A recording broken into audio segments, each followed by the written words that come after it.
হবে। আমরা কিন্তু তারা আমাদের কোনো দাবি মানতেছে না। তো যতক্ষণ না পর্যন্ত তারা আমাদের দাবি না মানবে আমরা রাজপথ শেষে মানবো না, আমাদেরকে প্রজ্ঞাপন দিতে হবে। আর আমরা আমাদের দাবিতে অটল থাকবো। যতদিন না তারা আমাদের দাবিগুলো মানছে ততদিন আমরা ফর্ম ফিল আপ করবো না, আমরা পরীক্ষা ক্লাস আমরা বর্জন করবো।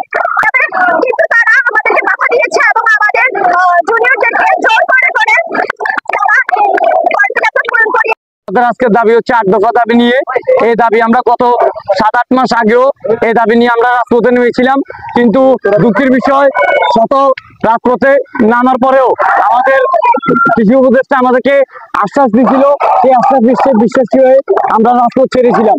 কিন্তু আজকে 7-8 মাসে আমাদের আন্দোলন হচ্ছে, আমরা আমাদের ফাইনাল পরীক্ষার ফর্ম ফিল আপ বয়কট করছি এবং আমাদের যত ক্লাস পরীক্ষা আছে আমরা সবগুলো বর্জন করছি। যারা আমাদের বর্তমান যে শিক্ষার্থী আছে তাদের শিক্ষার্থীকে বিগত 7 মাস আগে আমরা 8 দফা আন্দোলন নিয়ে আন্দোলন করেছিলাম। তার প্রেক্ষিতে কৃষি উপদেষ্টা আশ্বাসের বিনিময়ে আমরা আন্দোলন স্থগিত করে ক্যালাসে বেড়ে যাই।